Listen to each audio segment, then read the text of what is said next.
This is Top Accolade African News. I am Abiodun Mohamed.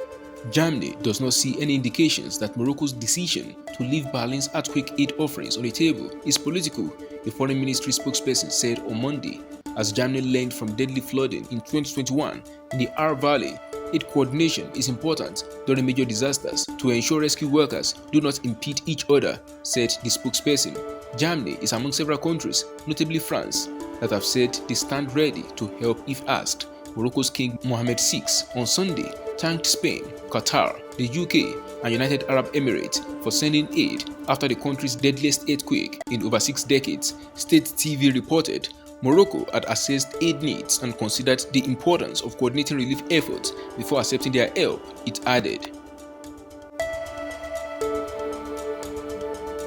At least 150 people have died after a powerful storm caused severe flooding in eastern Libya, an official has said. Storm Daniel made landfall in the North African nation over the weekend, prompting authorities to declare a state of extreme emergency. Last week, it killed a dozen people in Europe. 7 Libyan army personnel have gone missing during ongoing rescue efforts. Officials in eastern Libya have imposed a curfew, while schools and shops have been ordered to close. Storm Daniel has affected the eastern cities of Benghazi and Sousse, as well as Derna and Al-Marj. The western city of Misrata was also among those hit by the floods. Egypt has voiced anger after Ethiopia announced it had filled the reservoir at a highly controversial hydroelectric dam on the Blue Nile River. Ethiopia has been in dispute with Egypt and Sudan over the mega project since its launch in 2011.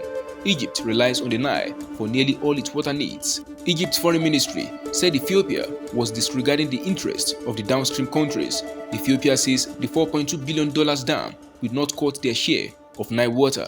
He admitted the project had faced, quote, internal and external obstacles, but we endured all that. The dam began generating electricity in February 2022. Ethiopia believes the Grand Ethiopian Renaissance Dam, GERD, will double the country's electricity output, providing a vital development boost, as currently half the 127 million population lacks electricity.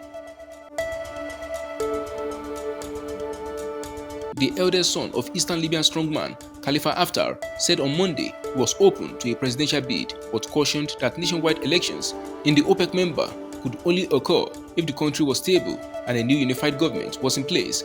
Libya has had little peace or security since a 2011 NATO-backed uprising and its split in 2014 between warring eastern and western factions. Though major warfare paused after a 2020 ceasefire, there is little trust between the main factional leaders.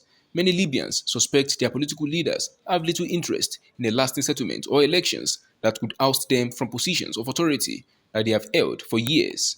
El-Sadiq Haftar, who unlike his 79-year-old father has no military responsibilities, has increasingly nurtured his public and social media image amid uncertainty over whether his father still intends to run for the presidency in the future.